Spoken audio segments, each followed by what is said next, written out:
नमस्कार दर्शकों, मैं दिया शर्मा। स्वागत है आपका एशवियन न्यूज में। और आज हमारे साथ मौजूद है हमारे मुख्य अतिथि एंजेलिक हीलिंग की ओनर क्रिस्टीना जोसेन मैम। सबसे पहले तो मैम मैं आपका धन्यवाद करना चाहूंगी कि आपने अपना समय हमें दिया। मैं चाहूंगी कि आप हमारे दर्शकों को अपने बारे में बताएं। अगर आप एक्सपीरियंस पूछे तो प्रोफेशनली मैं प्रैक्टिस कर रही हूँ पिछले 15 साल से ऊपर हो गया है, but I been doing this otherwise काफी सालों से। एंड बहुत अर्ली एज में इंट्यूटिवली मेरे को चीजें दिखाई देती थी, नजर आती थी, पता चलती थी when I did not even realise कि ये सब चीजें वाकई होती है। मेरे को समझ नहीं थी, आप कह सकते हैं ना, मुझे समझ नहीं थी उन चीजों की, बट वो चीजें होती थी लाइफ में। एंड मेरा जर्नी स्पिरिचुअल जो है ना, दैट स्टार्टेड वेरी अर्ली। मेरे फादर जो है उनको सारा क्रेडिट जाता है। उन्होंने मुझे उस छोटी एज में 10-11 इयर्स की एज में बहुत थियोलॉजी के बारे में बताया। जिस टाइम पे बच्चे खेल रहे होते हैं बाकी चीजों में, तो मेरा जो है ना, आप कह सकते हैं मुझे सर्मन्स मिला करते थे, बहुत बड़े बड़े सर्मन्स, लेक्चर्स, और वो मैं बैठ के सुनती थी। सिर्फ डाउनलोड होता था और वो बोलते रहते थे और मैं सुनती रहती थी। And after that, after few years, कुछ सालों बाद में मैंने मंत्र चांटिंग वगैरह भी उनके ही गाइडेंस से शुरू किया।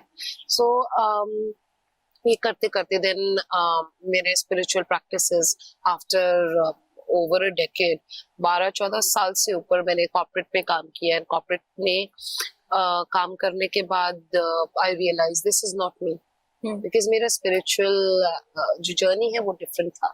मेरा हाव भाव सब डिफरेंट था, तो I was not able to, मेरा वक्त आ गया था, you know, I had to move on. तो then I moved into the spiritual business, आप कह सकते हैं। हीलिंग मॉडलिटीज काफी सारे सीखे और इसमें दिस इज अबाउट मी। तो मैम अभी कौन कौन सी मोडालिटी पे आप वर्क करते हो, मतलब कौन कौन से ऐसे जो बहुत ज्यादा आप जिसमें यूज करते हो? सारी modalities are very close to my heart, because मैंने स्टार्ट किया था रीकी और टैरो से। तो these two are very close. As a मैं बेस ही कहती हूँ कि रीकी ही सीखना चाहिए किसी को भी अगर सीखना है स्टार्टिंग में। और इसमें सबसे ज्यादा मैं ये नहीं कह सकती कि एक कोई particular, it's been so many years, तो I practice all of these, tarot card reading, angel tarot reading, angel oracle card reading, and साथ में Reiki. There are different modalities of Reiki जो practice किए जाते हैं। आपने अगर सुना है तो अष्टलक्ष्मी Reiki होता है। Then there is money Reiki, Usui Reiki है, Karuna Reiki है। So I practice these. उसके साथ में there are things like angelic healing. I do angelic healing. Angels के साथ connection मेरा बहुत अच्छा है vibe, and I love them. बहुत ही divine जो है, बहुत ही खूबसूरत है।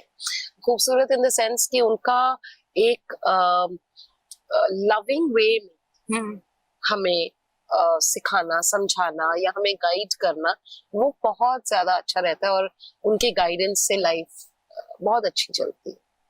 Angels. Then past life regression, I do Akashic reading also, and there are many other modalities that I do ऐसे practice करते करते। तो इनसे कुछ के बारे में तो बात कर सकते हैं। तो मैम बेसिकली टैरो रीडिंग और एंजेलिक रीडिंग में क्या डिफरेंस रहता है, क्या अंतर है दोनों में? Good question. सी दोनों में, टैरो में आपके 78 कार्ड्स हैं, मेजर एंड माइनर आर्काना में डिवाइड हुए हैं, और उसमें you look at certain symbols, and this is one difference. कुछ सिंबल्स हैं उसमें, कुछ ये 78 कार्ड्स का डिफरेंस है। ऑरिकल कार्ड्स, अगर एंजल कार्ड्स कहें या ऑरिकल कार्ड्स कहें, उनमें 78 कार्ड्स नहीं, वो ज्यादा भी हो सकते, कम भी हो सकते। अच्छा, ऐसे एंजल टैरो भी है which are again 78 cards, but that is tarot cards mixed with angelic guidance. Tarot cards में आपका divine guidance definitely, but angel cards जो हैं, they are specifically, for example, if there is a deck जिसमें Archangel Raphael उनके messages पे based है, तो आपको उनसे guidance मिल रही है उस वक्त। अगर कोई और deck और angels के गाइडेंस जिसमें है, तो उनमें बेसिकली ये है कि जो जिसने वो कार्ड्स बनाए उन्होंने एंजल से डाउनलोड उन्हें मिला और उन्होंने वो कार्ड्स बनाए, और वो ही मैसेज जब हम रिले करते, जैसे अगर if I am doing a reading for you, so intuitively when you connect with the angelic realm, तो आपको वो हेल्प करते रहते, गाइड करते रहते, और उन कार्ड्स में आपको बहुत सारी चीजें जो है, एंड आई ऑलवेज से कि आप nobody can learn each and everything card में ना, वो उसको विद टाइम जो आपने सीखा है, कभी कभी कार्ड्स उससे बहुत डिफरेंट भी हो जाते हैं। मीन्स प्रेडिक्शन या आप कह लो गाइडेंस, मोस्टली ऐसे ये वो उससे बहुत डिफरेंट भी हो सकती है। तो मैम जब आप कोई कार्ड चूज करते हो तो वो कोई एनर्जी होती है या कोई इंस्टीट्यूट, मतलब आपका कुछ रहता है कि हाँ आपको थिंक में आया कि आपको ये वाला कार्ड चूज करना? बहुत ही खूबसूरत ये चीज लगी मुझे when I started learning tarot ना, ये चीज कि कैसे आता है ये कार्ड्स, कैसे आ कैसे आप चूज करते हो? हाँ, तो I was also very intrigued by this. तो जब हम कार्ड्स ले करते हैं, या फिर that is not my way of doing, मैं नॉर्मली हाथों में शफल करती हूँ, तो कार्ड्स जैसे जैसे आते रहते, जो सामने the card will pop up and आपका attention, because you have connected with the divine, उस टाइम पे आपने ईश्वर से या डिवाइन एंटिटी से आपने प्रार्थना करनी है, बोली है कि वो चीजें आंसर सामने आए जो कि आने हैं, एंड ऐसे आप एनर्जी से, everything is energy, we are connected with each other. अगर हम देख पाए ना तो it is all like a network, एक दूसरे से हम कनेक्टेड ऑल द टाइम है, इस यूनिवर्स से हम ऑल द टाइम कनेक्टेड है through chakras and otherwise also. That is how we get effects of planets. तो planetary effects में वैसे हम हर वक्त ब्रह्मांड से कनेक्टेड रहते हैं, तो ऐसे ही हम जिस चीज को टैप कर रहे हैं, तो गुरु गोबिंद सिंह जी ने एक बार कहा था, स्टोरी तो लंबी है बट एक उनका लाइन बताती हूँ, यथा ब्रह्मांडे तथा पिंडे, यथा पिंडे तथा ब्रह्मांडे, जो कुछ इस ब्रह्मांड में वो इस शरीर में है, 5 तत्वों से बना है, और जो कुछ इस शरीर में है वो सब इस ब्रह्मांड में, जो ढूंढे सो पावे is what he added that because कुछ इस तरह के सवाल उनके जो शिष्य थे उन्होंने करे कि फलाना फलाना है, उनको कुछ ज्यादा आपको लगा नहीं कि कुछ गलत है वो इंसान, तो इससे जो आप ढूंढोगे आप वो अट्रैक्ट करोगे, तो आपको उसी तरफ फोकस रखना है। अगर आप किसी की नेगेटिविटी की तरफ फोकस करोगे तो आपके पास भी, आप भी उसके अंदर, आप उसको छू लेते हो, आपके हाथ भी गंदे बजाते हैं। तो सिमिलरली ये एनर्जी है, आप जो चाहते हो अट्रैक्ट करना, वो आंसर्स आपको आ जाते हैं। तो मैम जो टैरो होते हैं वो बेसिकली हमें गाइड करते हैं या प्रॉपर हमारे को हमारा फ्यूचर प्रेडिक्ट कर देते हैं? दोनों चीज करते हैं। Future prediction, see when we lay the cards, हम लोग for example horoscope reading कर रहे हैं, it is a spread, type of spread है horoscope, तो उसमें हम अगले कुछ दिनों में क्या क्या चीजें हो सकती हैं, that is a prediction. For example predictions में very small little thing, ऐसी चीज आ जाएगी कि आपको कोई इनविटेशन मिलेगा पार्टी का, अच्छा ठीक है ना, वेरी टाइनी थिंग, या ऐसा होगा कि आपके घर में रेनोवेशन, या फिर आपके घर में चोरी होने वाली है, that can also happen. तो वो, एंड आपका सोशल लाइफ कैसा रहेगा इस आने वाले कुछ 1-1.5 महीने में, 2 महीने में, व्हाटएवर, आपका सोशल लाइफ कैसा रहेगा, मॉनेटरीली कैसा रहेगा, घर में आपको वातावरण कैसा रखना चाहिए है, वो सारी चीजें, this is all prediction. Guidance अगर हमें चाहिए तो वो भी कर सकते हैं। For example if student says कि मुझे साइंस लेना चाहिए या फिर कॉमर्स, तो कार्ड्स बताएंगे, अगर इफ द कार्ड से अगर आप अभी साइंस ले लें कोई दिक्कत नहीं है, आगे जाके आपका फील्ड कॉमर्स का रहेगा, अच्छा ये भी होगा, तो दैट डिपेंड्स। आप जब कार्ड्स उठा रहे हैं ना, तो जो जो आता रहता है इंट्यूटिवली वो हम बोलते हैं, it is guidance, it definitely is prediction, and you can ask, आप जिस चीज के बारे में चाहें आप क्वेश्चंस कर सकते हैं। तो मैम कोई सेल्फ रीडिंग भी कर सकता है टैरो के थ्रू? डेफिनेटली, अगर आपका इंटरेस्ट है, आप एक कार्ड डेक लेकर आए, उस क्लियर करें उसकी एनर्जी और ईश्वर से प्रार्थना करें, और उसके बाद उसको कार्ड्स अपने लिए उठाएं। अगर बेसिकली उसका मैं आपको ओपनली बताती हूँ इसका ट्रिक क्या है, there is no trick, it's just कि कार्ड को देख के आपको फीलिंग कैसी आती है, अच्छा ठीक है, फॉर टैरो में स्पेसिफिकली, क्योंकि टैरो में देयर आर सर्टेन कार्ड्स जो बहुत ही डल है या फिर बहुत डरावने लगते हैं या फिर कुछ नेगेटिव लगते हैं। And then there are certain cards जिसमें 3 ऑफ कप्स है, फॉर एग्जांपल पार्टी शो करता है, सेलिब्रेशन शो करता है। तो आप उन कार्ड्स को देख के समझ जाएंगे इंट्यूटिवली कि क्या है। फिर ईश्वर का नाम जपते रहे, अपनी पूजा पाठ जो भी आप करते हैं वो करते रहे, और ज्यादा अच्छे प्रेडिक्शंस निकल के आएंगे। That is a way to start for people who just want to अभी शुरू करना चाहते हैं इस फील्ड में या फिर अदरवाइज। मैम जैसे एंजलिक रीडिंग के बारे में आपने बताया, तो उसमें बेसिकली एंजल्स का क्या रोल होता है? अगर जैसे नॉर्मली होता है ना कि अगर किसी को इन चीजों के बारे में नॉलेज नहीं है तो उन्हें लगेगा ठीक है, हाँ शायद एंजल प्रिडिक्ट करती होंगी, शायद एंजल आती होंगी। तो बेसिकली एंजलिक जो है हीलिंग, उसमें एंजल्स का क्या रोल रहता है? अब एंजल्स का व्हेन यू से कि एंजल्स बता रहे हैं, एंजल्स डेफिनेटली बताते हैं। फॉर एग्जांपल मेरे मैक्सिमम या 100% मेरे सेशंस जो होते हैं they are always with the help of angels and the divine. हाँ, मुझे रेकी करनी है तब तो इतना ज्यादा अच्छे इफेक्टिव सेशन उनकी हीलिंग होती है। तो एंजेलिक हीलिंग में क्या है कि एंजल्स को हम आवाहन करते हैं। देयर आर सर्टेन एंजल्स जिनका हम can be more can be less. Archangel Michael है जैसे, उनका नाम का मतलब है he who is like God, ईश्वर की तरह खुद है। तो कहा गया है स्क्रिप्चर्स में कि जब जब वो दिखे किसी को तो उस टाइम पे उन्होंने कहा कि क्या आप ईश्वर हैं? तो उनका जो चमक है वो इतनी है कि ऐसा लगता है कि ईश्वर स्वयं आ गए।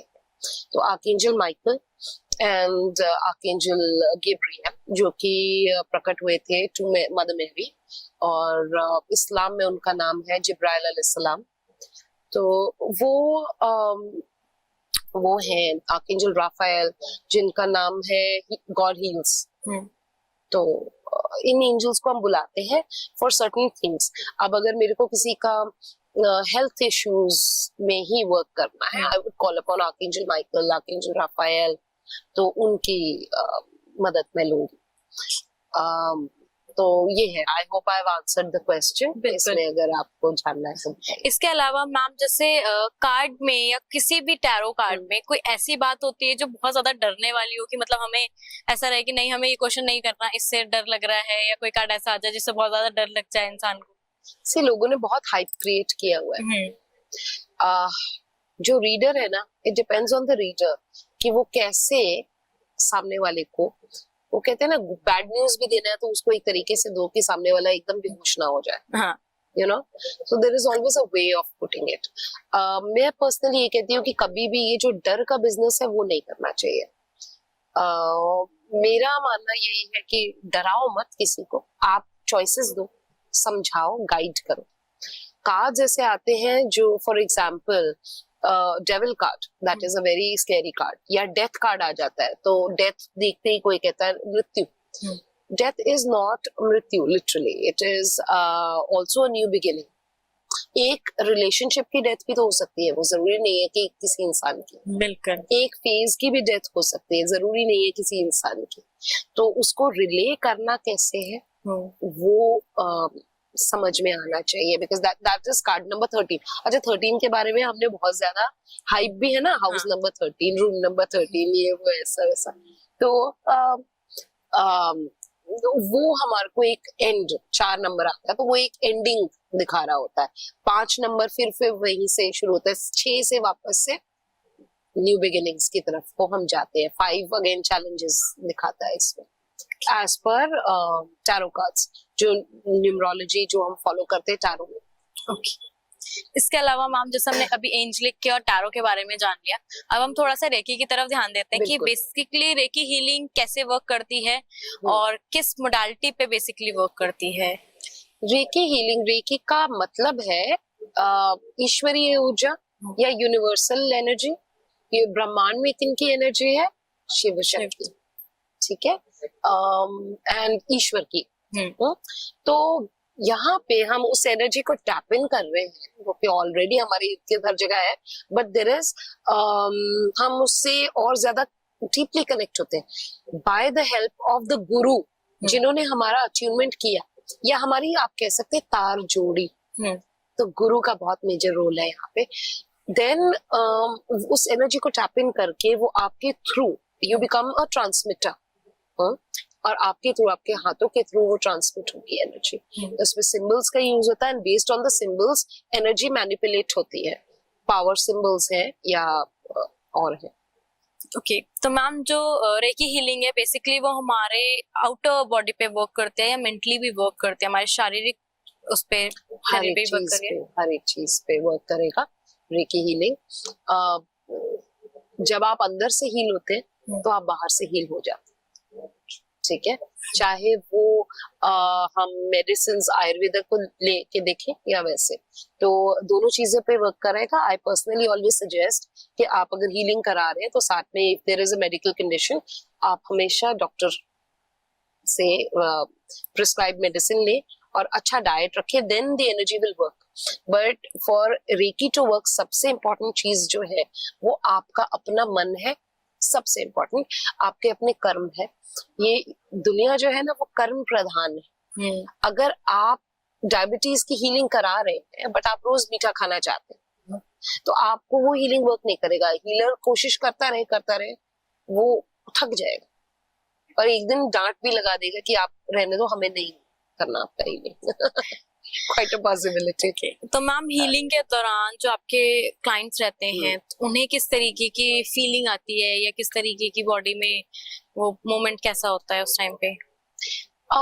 से हीलिंग से बहुत सारी चीजें होती है। जो फर्स्ट चीज किसी को भी फील होती है, चेंजेस नजर प्रत्यक्ष दिखने से पहले, वो ये है हमारी body, because it is one of the 5 senses. हमारा स्किन जो है ये 5 सेंसेस में है। टच, टेस्ट, स्मेल, ऐसे, तो हियरिंग वगैरह। तो हमें अपने बॉडी में, स्किन में, मसल्स में हल्की फड़कन महसूस हो सकती है। साथ में हीट कोल्ड की एनर्जी महसूस हो सकती है, चाहे वो रेकी हो, चाहे एंजेलिक हीलिंग हो या कोई और मोडालिटी हीलिंग की हो, जिसमें भी हम एनर्जीज को यूज करते हैं। एंड बहुत काम फील हो सकता है, बहुत शांत मन। कभी कभी किसी को बहुत एक्सेसिवली रोना आ जाएगा, दैट इज बेसिकली वो नेगेटिविटी रिमूव हो रही है बॉडी के अंदर से through water. Our body is 70% water, so all of that वो फ्लो आउट करता है। इसके अलावा मैम पास्ट लाइफ रिग्रेशन के बारे में भी हम थोड़ा जानेंगे कि पास्ट लाइफ रिग्रेशन बेसिकली क्या है, और जैसे हमने पास्ट लाइफ का थोड़ा सा जाना है कि हम उसमें पास्ट में चले जाते हैं, तो क्या ये रियलिटी में होता है कि हम अपने पास्ट को देख सकते हैं? बिल्कुल होता है, ठीक है। एक सोल की जर्नी जो है, सुना होगा आपने भी कि कई जन्म होते हैं, तो और उन जन्म के कर्म भी, संस्कार भी जो है वो लिपट के आते हैं। बॉडी तो वही रह जाता है बट उसके संस्कार जो है वो साथ में आते हैं एज अ लर्निंग। सोल की लर्निंग होती है जो कि दूसरा शरीर, ह्यूमन बर्थ धारण करने के टाइम पे याद नहीं रहता है। There is a minimum gap of like 400-500 years एक लाइफ टाइम में और दूसरे लाइफ टाइम में, तो उसमें इंसान बहुत चीजें भूल जाता है, ठीक, which is good also in a way. सारी चीजें याद नहीं रहनी चाहिए। और जब हमें पिछली चीजें हम उन्हीं लाइफ टाइम को टैप इन करते हैं पास्ट लाइफ रिग्रेशन में, जहां पे हमें इस लाइफ के प्रॉब्लम्स से हम कनेक्ट होंगे। ठीक है। इसके अलावा मैम ये कितनी ज्यादा सेफ रहता है, मतलब जैसे अगर ये पूरा प्रोसेस अगर कोई करवाता है आपसे तो वो कितना ज्यादा सेफ रहता है? सी दिस इज नॉट, जब हम पास्ट लाइफ रिग्रेशन में या कोई भी पास्ट लाइफ रिग्रेशन थेरेपिस्ट इसको कर रहा है, सेफ बिल्कुल है, because you are under control. I am not under control. It is not hypnosis. इसमें भी hypnosis का use होता है. It is a sort of hypnosis. It is actually where a guided meditation होता है and you're taken into that phase कि आप certain चीजों को tap in कर पाए, but आप control में है उसमें. आपके हाथ पाँव आपके हिसाब से हिलेगा, ठीक है, और ये that is why it is safe. Plus मेरा प्रैक्टिस ऐसे रहता है that I always take help of angels, तो उसमें इंसान डरता नहीं है, घबराता नहीं है, परेशान नहीं होता है बहुत सारी चीजों से। क्या मैम इसका कोई अगर जैसे सपोज कोई पास्ट लाइफ रिग्रेशन करवा रहा है तो क्या उसका कोई साइड इफेक्ट भी होता है, ऐसा कुछ भी होता है कि हाँ अगर उसने वो पास्ट में गया तो वो पास्ट में ही रुक जाएगा, और ऐसा कुछ भी होता है जैसे ऐसा काफी सारे हो लोगों को सकता है क्या कभी? ऐसा हो सकता है? नहीं हो सकता। ऐसा कभी नहीं होता कि आप पास में ही रुक जाओगे। हाँ, like I said, certain angels की हेल्प लेके इंसान वेरी इजीली उस फेज से बाहर आ जाता है। मेंटली आप अगर वहीं रुक गए, ठीक है, that is different. For example, कुछ कुछ केसेस में देखा जाता है कि इंसान बहुत रोने चीखने चिल्लाने लग जाता है during the past life regression session. Angels के साथ जब हम वो करते तो ऐसा कुछ नहीं, बहुत सेफ हो जाता है वो, और आपको किसी तरीके का नुकसान नहीं होगा, इमोशनली मेंटली नहीं होगा। हालांकि फिजिकली तो आप यहीं पे ना, बट हाँ वो दर्द जो परेशानी है वो आप महसूस इस टाइम पे नहीं करेंगे, आप उसको एज अ मूवी आप देख पाएंगे। अच्छा, मतलब जो You- चीज हमारे साथ पास्ट में किसी के घटित थ्रू हुई हुई है या हमने किसी के साथ किया तो वो चीज हम देख सकते हैं। आप देख पाएंगे उसको, बहुत इजीली देख पाएंगे। हर कोई एक ही सेशन में नहीं देख सकता, ये मन घड़ंत नहीं होता। कुछ केसेस में हो सकता है, again if a healer is able to understand कि ये कहाँ जा रहा है, तो healer will be able to control. But बहुत ज्यादा केसेस, जितना दृढ़ हमारा विश्वास होता है, लाइक ऐसे हमारा विश्वास बहुत जरूरी है। विश्वास जितना दृढ़ होगा उसके अकॉर्डिंगली आपको भी अच्छा रहेगा, एंड हीलर के लिए भी वो सेशन सक्सेसफुल होता है। इसी के साथ मैम एक लास्ट मैसेज जो आप हमारी ऑडियंस को देना चाहे। There are so many things जो मैं सबसे कहना चाहूंगी, बट वन थिंग जो मैं सबको कहना चाहूंगी वो ये है कि ये हमारा जो संसार है, यूनिवर्स है, हमारी जिंदगी है, एवरीथिंग इज कर्म प्रधान, नॉट भाग्य प्रधान। ये मेरी एक फ्रेंड ने मुझे रियलाइज कराया था और कहा था, लिटरल ये वर्ड्स थे, एंड आई रियलाइज ऐसे काफी टाइम पहले की बात है, तो कि ये बिल्कुल सच है। हमारे भाग्य में जो भी लिखा है वो तो होगा, लेकिन आप अपने कर्मों से चीजों को ठीक कर सकते हैं। जो इफेक्ट आपको बहुत नेगेटिव हो सकता था वो आपको आपके कर्मों की वजह से कम उसका इफेक्ट होगा। एंड अच्छे कर्म करें, जानवरों के साथ अच्छा व्यवहार रखें, लेडीज के साथ जेंट्स अच्छा व्यवहार रखें, लेडीज अच्छा व्यवहार रखें, बेसिकली कर्मा। सो आप जितना अपने कर्मा को अच्छा रखेंगे एंड ईश्वर से जुड़े रहें, उनका साथ ना छोड़े। स्पेसिफिकली अभी जो हमारे हम देख रहे हैं वर्ल्ड में जितना हलचल मच रहा है, इस type it is very important कि हर इंसान कुछ देर मेडिटेट करे, ईश्वर का नाम जप करे। तो ये दो चीजें आई वुड से कि नाम जप करें, ईश्वर का नाम ले, प्रार्थना करें, एंड साथ में डेफिनेटली अपने कर्मास को अच्छा रखें। इसी के साथ मैम मैं आपका धन्यवाद करना चाहूंगी कि आपने अपना समय हमें दिया और हमारे दर्शकों को इतना वेर किया। Thank you so much. Videos देखने के लिए सब्सक्राइब करें HBN न्यूज़, बेल आइकन दबाकर लेटेस्ट नोटिफिकेशन पाएं।